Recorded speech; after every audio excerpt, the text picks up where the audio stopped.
England's prison system faces a potential crisis this week, as overcrowding leads authorities to contemplate the release of numerous alleged offenders on bail rather than transporting them to court hearings.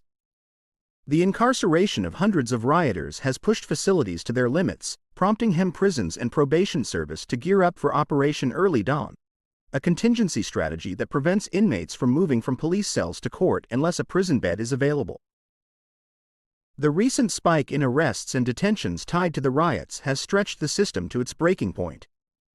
Over 300 individuals have already been remanded in custody for crimes associated with the chaos ignited by the Southport attack, and this figure is anticipated to keep climbing as law enforcement remains resolute in pursuing culprits for as long as necessary. There are concerns that those who attend court and receive prison sentences may end up incarcerated hundreds of miles from their residences.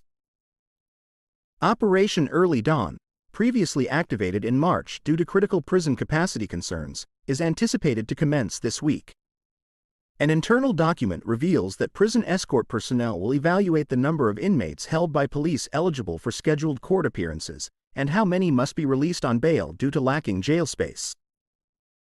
Officials will prioritize prisoners, focusing on those charged with the gravest offenses for court hearings.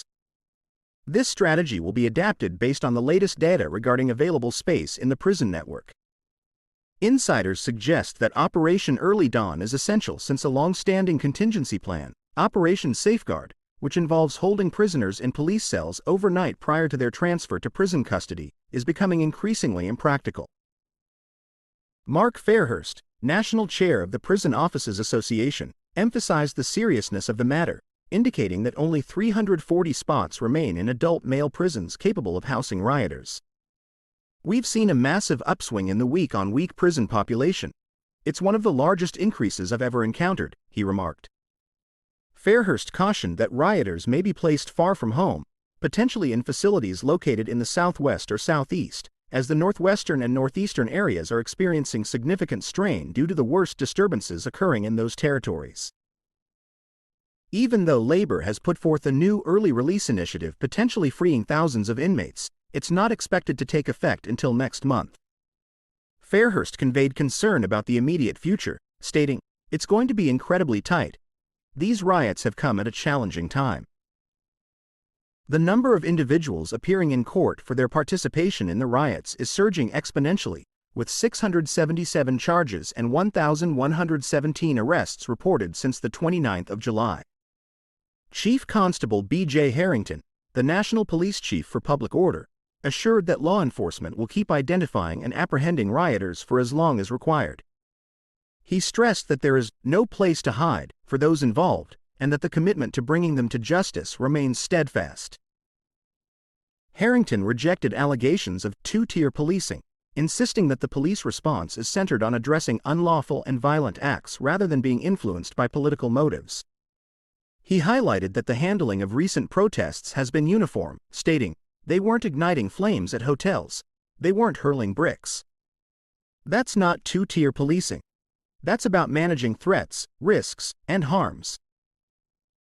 While many defendants have opted to plead guilty and faced prompt sentencing, over 150 cases are projected to escalate to full Crown Court trials, exacerbating an already significant backlog that may see cases delayed until 2027. Michelle Healy KC, representing barristers in the Midlands, pointed out that cases have been processed at an unprecedented pace, with judges prioritizing swift justice, reminiscent of the aftermath of the 2011 riots. A Ministry of Justice spokesperson remarked that while Operation Early Dawn is not currently operational, the government is devoted to ensuring the justice system can effectively safeguard the public and diminish reoffending. Operation Early Dawn is not active, and we will inform the public if it is initiated, the spokesperson confirmed. Thank you for watching. If you found this insightful, please like and comment below.